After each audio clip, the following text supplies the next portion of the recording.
My dearest Emily, my time for renewal has finally arrived, and I have thus set out into this new wild. I aim to seek a land where nature will lavish her choicest gifts upon me, where sickness hath no dwelling place, and where my toil will be amply rewarded. I see this as the dawn of a new life for me, a rebirth from the trappings and miasms of society. It is my final chance to explore both myself and the world around me. And I must say that I am so very comforted by the thought of your eyes soaking up my rambling words. It is sincerely my belief that our continued correspondence will encourage me to seek out the truths that have scattered themselves across the span of time, a time which flows like that of a wild river.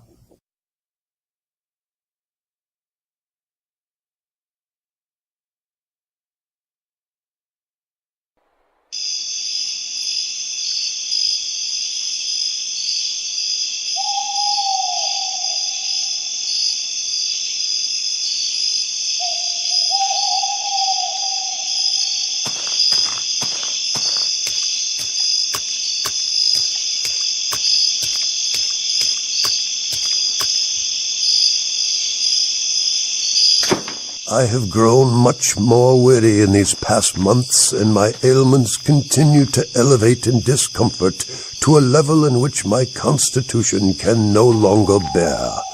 In a recent moment of serendipity, I conversed with a gentleman upon his return from the wild north. He proclaimed that a few days spent among the brooks, rivers, and lakes of this bracing climate had rendered him quite robust and healthy. He recommends such an excursion to many an invalid as far superior to quack medicines and expensive nostrums.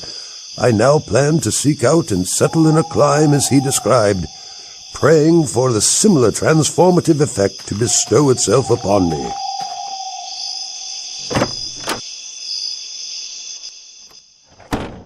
I've heard that pine emits an odor peculiarly healing and highly beneficial for invalids. These recent months living in God's great land confirms this thesis, as my consumptive ailments have been healed, rendering me a new man. There is no place perhaps on this globe where nature displays such diversified lands and water. The banks are high and afford a series of picturesque views. The shores are rugged and steep, interrupted by lovely, sheltering covers. The shallows are plentiful. I have felt as if invited to settle down and admire their resplendent views with a sort of joyful thankfulness for having been led to them. But just as I am in awe of the beauty, I am also interested in the potential to employ its power to make a better life for myself. I have concluded that the only way to investigate more wonderment is to strike out and explore the vast realm that lies beyond my door.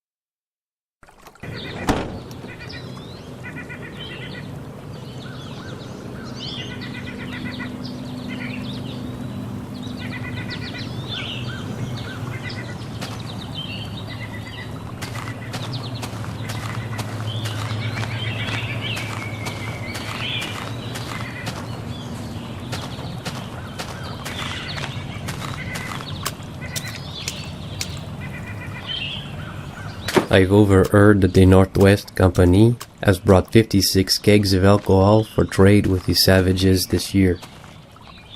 With my 8 kegs from the XY Company, we should have enough between us to trade more than 7 gallons of liquor for every single adult Sioux and Chippewa in the entire river valley. This will indeed be a very good year of trading for us, as this additional lubricant will help us pass last year's record of the savages harvesting over 8,000 beaver pelts for us. Michel Cureau, 1805.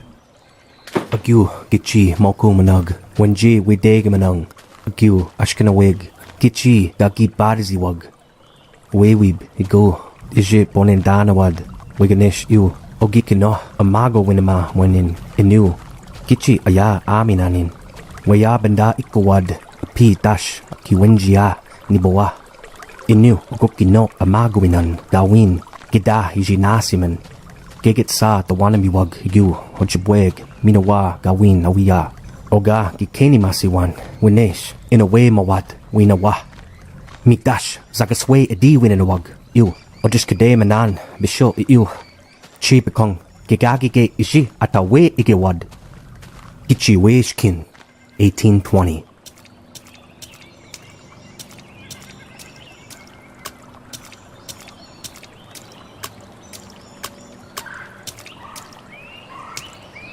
Nindugama kandagaman, nimbama is a mananig, o ow is a weg is a yang, anishana, a king migawewen, gakana.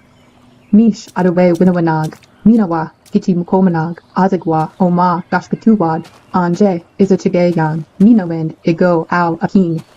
Geget sa onzam, manumin, minawa, amakuwayanan, nindasingananan, je isse, minagoyang, inu, mayage, apichaganan, nishke, inu, Bash Kizaganan, Iwakiko, Apachaganan, Ninawa, Ishkodawabu, Nindi, Minagomen, Gosha, Ninawin, Ningichi Aya, Imanani, O Ao, Odun, Wachige, Winamanawani, Ningichi Nagaz, In Endaman, Ginwens, Ninawin, Bunindamang, Mi, Ga Ayang, Wa Mingwangwa, Gichi, Nibowa, Gichi, Mukomana, Chigi, he's on it.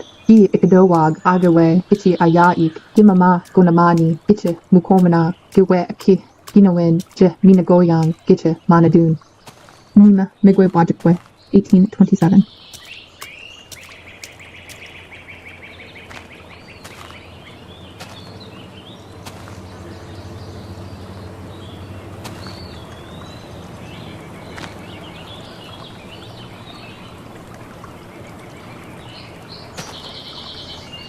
To the governor of the territory. With this letter being unofficial and private, I may with safety give you a more extensive view of our policy respecting the Indians. In order to promote this disposition to exchange lands, which they have to spare and we want, we shall push our trading uses. We will be glad to see the good and influential individuals among them run in debt, because we observe that when these debts get beyond what the individuals can pay, they become willing to lop them off by a cession of lands. In this way, our settlements will gradually circumscribe and approach the Indians, and they will in time either incorporate with us as citizens of the United States or move beyond the Mississippi. President Thomas Jefferson, 1803.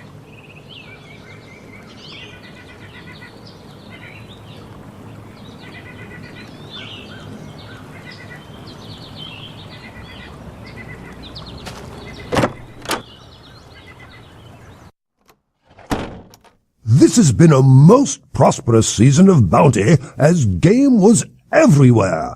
Thus far, I've killed 79 deer, 16 elk, and 3 bears.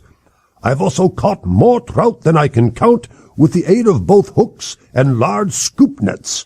Even with these blessings, I'm still unable to grasp how untamed and rich the world is, spontaneously abundant with all the necessaries of life. I reckon that with a bit of cultivation, it might be made to produce even the luxuries of life. There is opportunity for all men to prosper, and seemingly no end to what one may need or want of this world. The only challenge I foresee is how to provide all of God's chosen people with the opportunity to delight in this new Canaan, this promised land.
and we signed treaty in 1837 to share our land with the white man.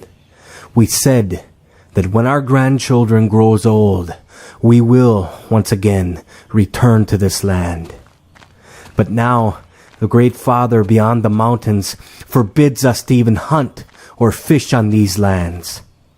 We now depend on the whites for food and clothing more than ever before.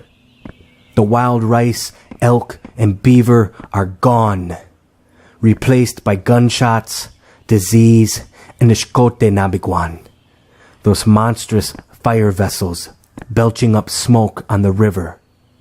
Naganab, 1863.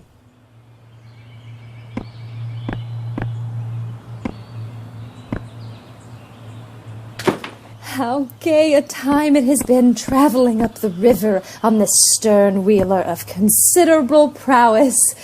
It has been so exciting to experience nature without a worry for pesky bugs or animal attacks. Yesterday, from the safety and comfort of our boat, we were lucky enough to see savages, just as the captain said we might. We were amused by the pranks of the half-naked Indian children who ran into the waves raised by the steamboat wheels, flinging water about with exulting shouts, while a hard-featured savage, with a yell as of defiance, shot his canoe directly across the channel before the boat. What an authentic wilderness experience I've had thus far in this northern territory. Elizabeth Elliot, 1853.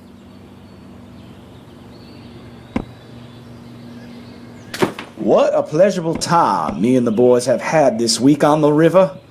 Our steamer captain promised a braggart's bounty of fish and fowl, and he has delivered on his promise tenfold. Immediately after the Enterprise departed shore, we constructed a bulkhead around the forward guards of lower deck, a precaution rendered necessary for us to shoot waterfowl unobserved. After more than 30 brace of geese were expunged, we turned our sights to the sky overhead, which hung heavy with a thick flock of passenger pigeons. I fired my double barrel into a flock and brought down 52 pigeons at once, which must be a local record of sorts. Ebenezer Ayers, 1862. My boat is usually a smart and lively little craft,